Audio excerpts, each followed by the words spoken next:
Thank you so very much. Good morning. I have so many friendly faces here. Wanted to thank both NYU Stern and Columbia Business School for the invitation. Thank you very much, Fernando, putting this together. I want to acknowledge the presence of my friend, Márcio Fortes. I mean, if you want to know anything, the real source of wisdom in the room, especially for development, is President Márcio Fortes, who headed, as you know, the world's second largest development bank, BNDES, a number of years ago. So my pleasure to be here, and I'm truly honored to speak to you at this juncture. You know, the subject that was suggested for my talk was the political economy of deglobalization. The word deglobalization is becoming more and more common, which is great for me because I published a book last year called Deglobalization, Chronicle of a Changing World. And indeed, it does seem to everyone around the world that the world has changed in a major way. Many of you know NYU professor Nicholas Nassim Taleb, who came up with the theory of the black swans. And there were so many black swans last year. I mean, the decision of the British to leave the European Union, the election of Donald Trump to the White House, so many really changing events. And I think I have a very personal way to illustrate that, because on the 8th of November last year, I was in Dubai participating of a conference put together by The Economist, and it was concentrated on relations between Latin America and the Middle East. And at that time, there was a 9-hour difference between Dubai and the east coast of the United States. So before I went to sleep that night, I visited the webpage of the New York Times, and as you know, there was a very sophisticated attack mechanisms that sensed the probabilities of either Hillary Clinton or Donald Trump being elected that evening. And I think by the time I went to sleep, it was 88% in favor of Hillary, 12 to Donald Trump. But I, had to wake up early the next day. So since I have a hard time programming my iPhone to act as an alarm clock, I did set up the old alarm clock. And when it goes off, it is tuned to a particular radio station, right? So when 7 o'clock rang, the song that went on was one that, I don't know whether you know this 1980s, early 90s band called REM. And the song went, "It's the end of the world as we know it. It's the end of the world as we know it."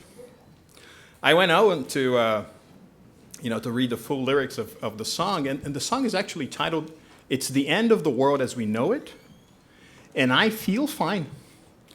Well, the one thing that I did not feel was fine, right?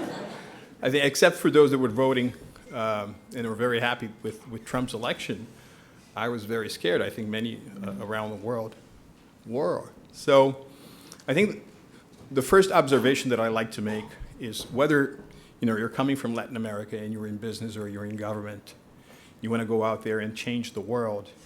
So it's not only about what you want, it's also about the atmosphere, the ecosystem, the order of global political economy that either opens opportunities or shuts doors to your development project, your startup idea, and so forth.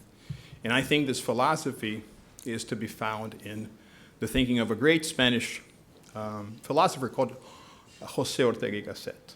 Nosotros somos nosotros y las circunstancias. So let's talk about the circumstances, right? Let's talk about the global political economy. Are we in deglobalization now? And for us to answer that question, what I wanted to propose to you is that we take these 200 people in this room, and you're going to board with me on a time machine. And we're going to try to look at the global ecosystem for business and politics 25 years ago. So we're entering the time machine. We're setting it for the 24th of February, 1992. We're going back in history. And we're going to look outside and see what the major traits of the global economy were back then. And I think one of the most important traits of that period in time, please remember that on Christmas Eve, 1991, Mikhail Gorbachev had decided to dismantle the Soviet Union, and as a consequence, help put an end to the Cold War, was that the notion of prosperity as resulting from the free interaction of supply and demand forces, free trade, free markets, were considered to be the most efficient ways to promote wealth, right? It was all about free markets and free trade. In the same way that when you look into the relationship between civil society and governments, the idea of representative democracies in terms of representativeness, in terms of governance efficiency, seemed to be superior to the one experience that we had in the so-called Soviet bloc, the Iron Curtain countries, where you would have the dictatorship of the proletariat, you would have single parties running the country for decades in succession. And if you think about a mathematical equation in which you add free markets to representative democracies, you have the dominance of the West. I think this is a pretty good way to define what the West is. West equals free markets plus representative democracies. And of course, there was a manifesto of that feeling around the world, which is the great work put together by the Japanese-American political scientist Francis Fukuyama, The End of History. Followed by another example of more practical terms, how you look into the end of history in the business world, how global supply chains are taking place, which is the book published a few years later called The World is Flat. So it's very interesting. 25 years ago, not only were we living the heyday of the West, but this heyday had two major conceptual manifests, both in the work of Francis Fukuyama, The End of History, and the writings of Thomas Friedman, The World is Flat. And obviously, as a natural consequence of these observations, if one country in the world concentrated in itself both the political discourse and the practice of free markets and free trade, plus representative democracies, that country was the United States. So it was only natural to project that the 21st century would also belong to the United States. In France, for example, when politologues would look into the 21st century world, they would say, well, the United States is not going to be a superpower. The United States is going to be a hyperpower, une hyperpuissance, right? And if any challenge, especially in geoeconomics, is to be presented to the United States, then it will come as a result of a major shift in the geoeconomic meridian of the world that was moving from the Atlantic to the Pacific. And of course, here we're talking about the rise of Asia, the move from the Atlantic to the Pacific, from the American-European axis to one that's closer to Asia. But what's funny to realize is that if you look at this process 25 years ago, the locomotive pulling the train forward was not China. As a matter of fact, 25 years ago, no one talked about China, except if you wanted to describe a problem, the so-called population bomb. Because by the early 1980s, China had already reached a population of 1 billion people, right? China was not a serious economic contender. If one was to think about a regional power leading those dynamics, and that would perhaps rise to challenge the economic dominance of the United States, one would think of Japan, right? I don't know how many of you know this book by the great Yale historian Paul Kennedy, The Rise and Fall of the Great Powers. And the cover of that book sort of depicts the global race for economic dominance. And in the downward slope of the globe, as if to show that that country was in decline. In a bicycle race, on top of the bike, you would have the British John Bull with the three-piece suit and the coconut hat in decline. On top of the world, but with worn-out clothes, as if to represent that country tired of so many responsibilities at global scale, but still on top of the world, the book depicted the figure of Uncle Sam. And on the upward slope of the globe, as if to suggest that one country would rise, once again, to challenge the economic dominance of the United States, the bike would feature a very robust Japanese sumo fighter, right? It was all about Japan. For you, I mean, you're in business, you know all about that. The Z theory, the just-in-time method of production conceived at Toyota. Japan was taking over the world. So once again, it was about Asia, but led by Japan. And this process was so dramatic in both speed and scale that many of the economic gains that were generated by Japan's rise led to great wage gains in Japan. Price of real estate became enormously expensive. That it went up to the roof, manufacturing in Japan, so that Japanese companies themselves promoted what we could call a corporate diaspora, moving their manufacturing hubs to Japan's geoeconomic vicinity, and therefore given birth to what later economic literature would call the Asian tigers: Hong Kong, Taiwan, Malaysia, and so forth. No one talked about China. And the fourth characteristic of the political economy, this ecosystem, this atmosphere that would determine the opportunities and obstacles for companies and countries 25 years ago, seemed to find expression in the process of regional economic political integration, of which, of course, the European Union was the modern example. The Maastricht Treaty, free movement of goods and services, but also financial resources and people. The notion that the Europeans had set up a common parliament in Brussels, a common court in Strasbourg. In this process, the example being used as a reference in other regions of the world. Look, for example, South America.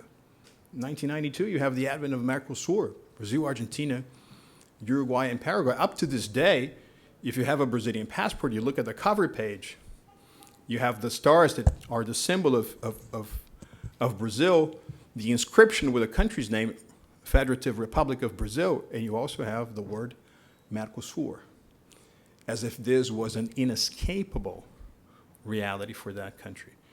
Let's look at other regions of the world. It's the early 1990s also that saw this economic pact involving the United States, Mexico, and Canada, NAFTA. Some people would say that in the south of the African continent, you would also have a dynamics of that nature. So this idea that in virtue of economies of scale, countries were deciding to take a step back from their sovereignty on behalf of the economic gains that would be generated, seemed truly to be an enormously strong trend 25 years ago. Now, ladies and gentlemen, let us think that we are putting together a documentary, right? It's a documentary on those 25 years. And the documentary features, of course, the predominance of the West, free markets plus representative democracies, the rise of Asia led by a democracy like Japan. It also shows regional economic integration as a reference. If we put all of these four characteristics together, what would be a good title, a good label with which we could term this documentary? My suggestion to you is that if you were a policymaker or if you were a business leader 25 years ago, you would either prepare your country or your company to a world of deep globalization. Deep globalization was the ecosystem. Deep globalization was the scenario. It was the context. And up until very recently, many people thought that we were still living within the boundaries of deep globalization. But even before Brexit, and even before the election of Mr. Trump, there were very clear signs that countries were moving away from these deep globalization forces. For example, where you have 25 years ago a very strong emphasis on free markets and free trade, the follow-up to the 2008 crisis with the so-called Great Recession, you would find there a major impact on the terms of trade. From 2009 all the way to today, the levels of global trade expansion are lower than the expansion of global GDP, which in itself is already very low. 2016, for example, was the worst year in terms of global trade expansion since the 2008 crisis. Not only protectionism is on the rise, but also that idea that countries like the BRICS, for example, as the cover of The Economist magazine would suggest, were more and more using state capitalist tools, is something that has already been absorbed by the so-called economies of the West. I remember, for example, in 2012, when President Obama was seeking his re-election, I attended a talk by Vice President Joe Biden, and it was a talk about the US and global supply chains, and he was arguing, what's this talk about made in the world goods? Like, for example, you take the wing of an aircraft, and some of the parts are made in the Netherlands, and the paintings is produced in the United States, and the navigating system is conceived in China. What's that? We Americans, we have to go back to made in USA. Let's substitute the notion of made in the world by made in USA again. We have to reindustrialize. If you look at Europe, you pretty much get the same idea. Even, for example, the win of François Hollande over Nicolas Sarkozy seems to me as a victory of a Frencher France over a more European France. And this indigenous trends, especially when it comes to how you organize the economic space, are only growing in scale as years pass. It's just that it seems as if the once out of fashion notion of import substitution and the assembling of all economic forces in order to foster local capacities defined by national terms is once again in vogue. I don't know how many of you here are from Argentina, but I'm sure everyone is familiar with the work of Raúl Prebisch, right? The father of import substitution theory in Latin America. And my impression is that when he listens to Donald Trump talk about, hire American and buy American, he says, well, at last, somewhere in this continent, someone listened to the opinions that I voiced a few decades ago. So the notion of free markets and free trade are sort of being substituted by this state-centric, state-led, once again, process of economic development. And this is a major change. It's a major change because there seemed to be an umbilical cord between a country being the largest economy of the world and also the strongest advocate of freer trade. This was true about the British as they rose to economic dominance in the second half of the 19th century, second half of the 18th century, all the way to the moment where the United States overtakes the British as the world's leading economic power. And when it comes to representative democracies, my impression is that the same is also taking place, right? If you look at what's happening here in the US and other places of the world, in Europe, for example, people are flirting with the notion of authority as being more important for the functionality of political systems as the notion of representativeness. I'm not sure I'm right, but there's something there. Gideon Rachman, the geopolitical columnist of the Financial Times, has a great text this week about this flirting in Western societies with the notion of authority. No doubt, for example, this is one of the reasons that explain the empathy between Mr. Trump and President Vladimir Putin, or the empathy between someone like François Fillon and figures like Erdogan or Putin. So, if 25 years ago we were living the heyday of the West, it's not that's been substituted by something else. It's been substituted by a void, a lack of compass, a lack of reference. We don't know where we are. Second characteristic of this world that we're living right now is, of course, the rise of Asia. But clearly this process is being led by China, right? In 1978, both Brazil, with 100 million people, and China, with 1 billion people, had the same $200 billion nominal GDP.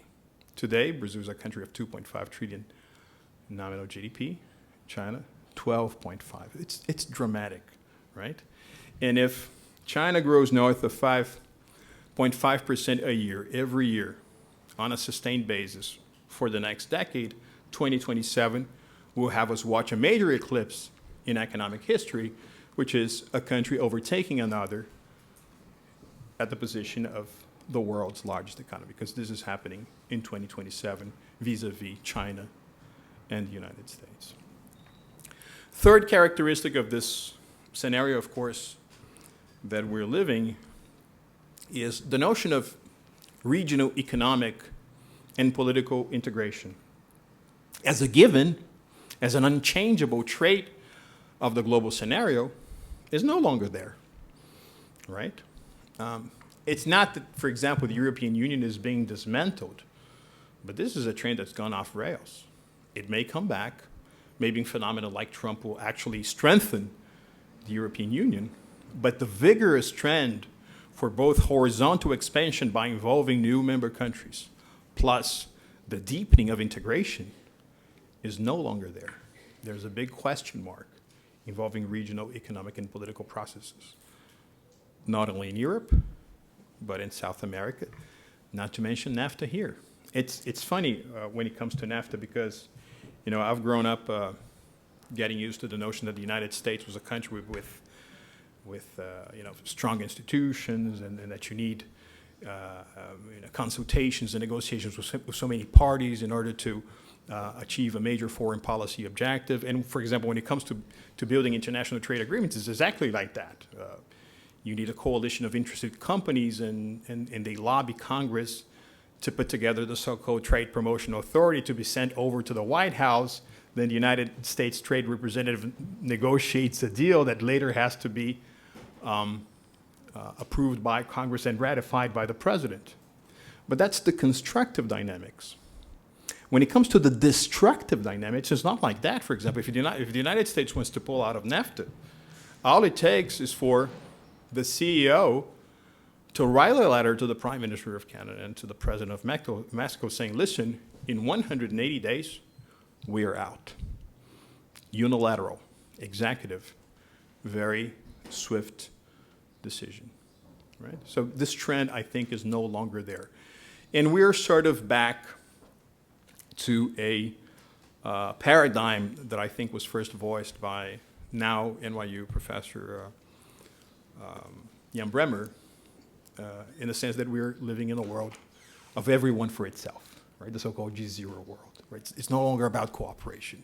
It's no longer about community. It's about America first, right? So if we were living an ecosystem of deep globalization, that ecosystem has been replaced by an atmosphere where the risk of deglobalization is very strong.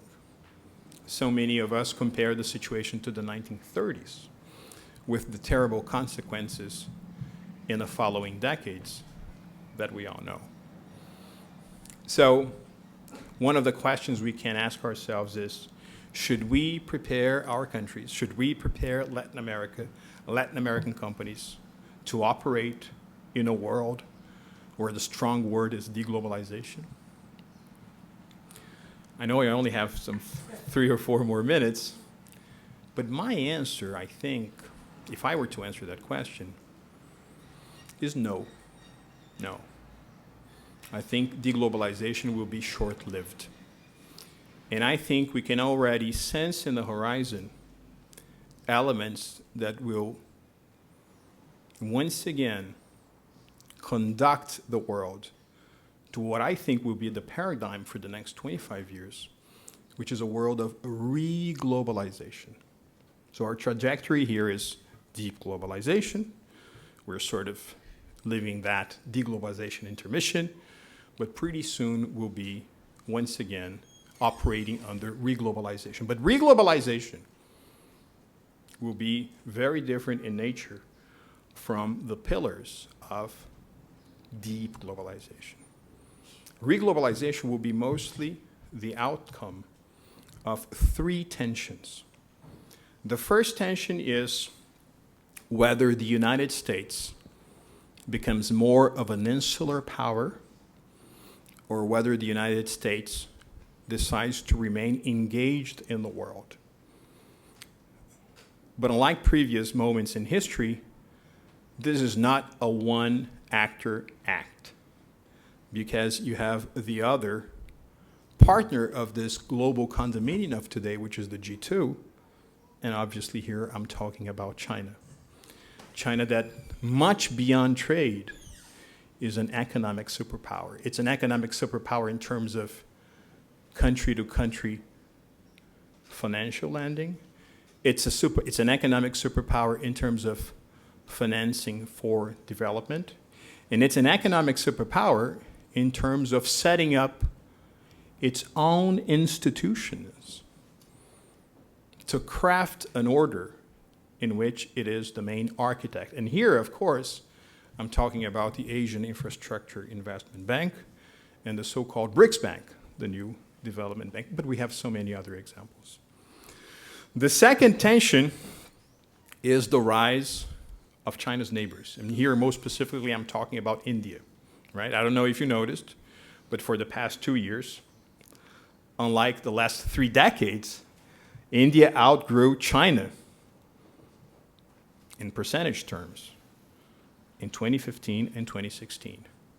And income per capita in India today, by the way, let's put together India plus Indonesia plus Vietnam plus Myanmar plus Pakistan. We're essentially talking, and let's put China in the picture as well. We're essentially talking about 3.5 billion people that will grow north of 5% a year every year for the next 15 years. And the average per capita income of that region right now is about $2,500. So if you grow 5% a year for a decade and a half, you're basically doubling your national income. And what happens to that incremental GDP if you're starting out of that low $2,500 a year base? You're basically going to consume more calories, you're going to eat more, and you're going to invest more in infrastructure, which represents a major window of opportunity for countries experiencing comparative advantages in the production of agricultural and mineral commodities. So that talk about the commodity boom being over, if you compare the effects of the rise of other Asian countries within the next decade and a half to what we saw in the 90s, I think we would be quite safe to say that there is another major commodity boom around the corner. And here, of course, I'm not putting into the equation another very important thing, which is the reinvention of infrastructure investment in this country. Look, for example, what happened to the stock of Vale, the Brazilian mining company, over the past 45 days, also as a result of expectations from demands in both Asia and in the United States. And just to end my, of course, talk, the third element of reglobalization, which is also going to be very tense, is the effect in countries like ours in Latin America of the so-called fourth industrial revolution, right? I'm not sure whether this was captured in your radar screens, but Klaus Schwab, the founder of the World Economic Forum, is arguing that we are no longer we're no longer modestly living in the world of capitalism, because the way of thinking about the three factors of production, capital, labor, and land, must be necessarily overtaken by a fourth factor of production, which is talent. And talent has become more important than the three others. So the future of Latin America also, and Latin American companies, is how are we going to fare in the age of talentism, not capitalism, talentism. My impression is that reglobalization will very soon overtake this deglobalization intermission, but nonetheless, it will not be less challenging for Latin America, although I think it offers a substantial set of windows of opportunities that we must strategize for. Thank you so very much.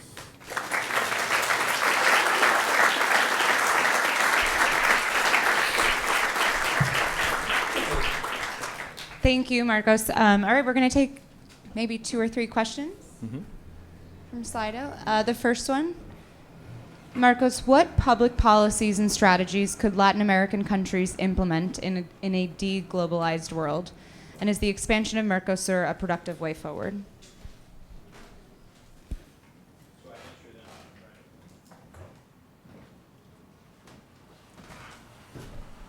It's interesting because you have deglobalization in trade, for example, but you have an abundance of liquidity in the world. You have an abundance in terms of the appetite for infrastructure investment. Let me give you one example, which has to do with China's capacity to invest in infrastructure, not only, once again, in its geoeconomic neighborhood, but around the world. One perhaps of the most important infrastructure projects that could be implemented in South America is the so-called bi-oceanic railroad that would connect the Atlantic to the Pacific, right? Depending on the draft of the project, it would include Brazil, Peru, and Colombia, Brazil, Bolivia, and Chile. It depends. Latin American leaders, South American leaders have never ever had their teams sit together at the table to draft a common project, to present to the Chinese in order to welcome their investment in a project that has the capacity of very, very strong and positive spillover effects. Is this a kind of project that the Chinese will have to draft for us? No, it's something that we have to do.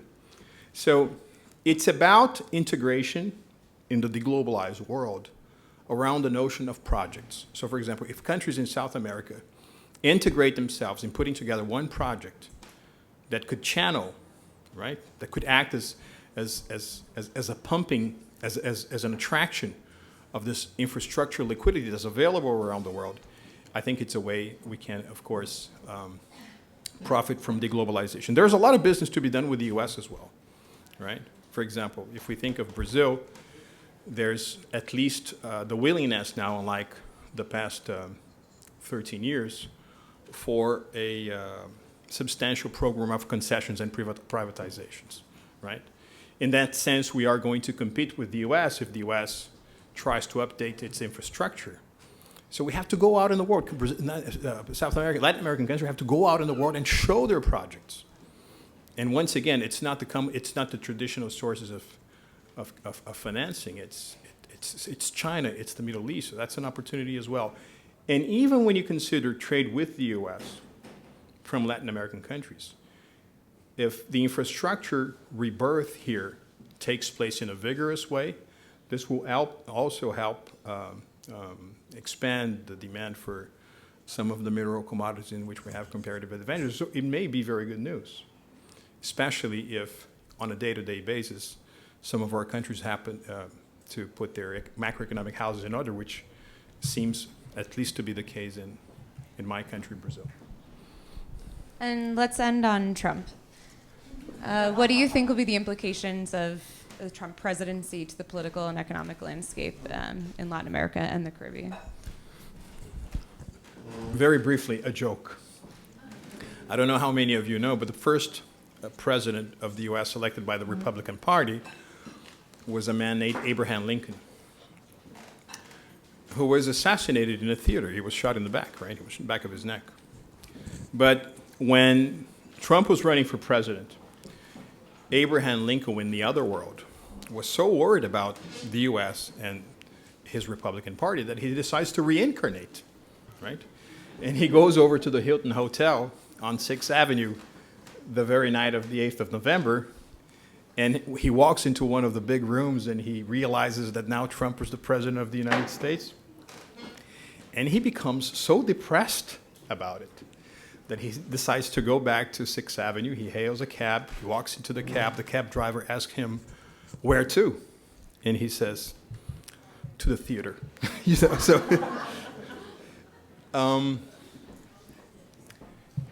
There is not going to be a major subcontinent-wise initiative being conceived as of the White House. There is going to be no FTAA coming out of the United States. There's no such a proposal. I don't think there will be even the possibility of a bloc two-country negotiation. For example, let's strike a deal between the Pacific Alliance and the United States, or the Mercosur countries and the United States. President Trump likes to favor bilateral deals, right? But my doubt in this particular sense is I'm not sure whether that's going to be successful vis-a-vis Latin America. Chile, for example, is hosting a major meeting next month with those countries that originally negotiated and signed the Trans-Pacific Partnership to try to do something without the United States. By the way, one of the guests of the meeting next month is China, right? So there may be punctual opportunities. I mentioned, for example, how demand for Brazilian iron ore will go up as a result of Trumponomics. But I don't think there's not going to be anything systemic or targeted to the country as a whole. Once again, Latin American countries will have to play a very smart mirror game in getting close into the European Union, of course, strengthening ties with Asia, and using the leverage of those incremental relationships to achieve potential benefits in bilateral relations with Trump's Washington. Okay. Thank you. Thank you very much.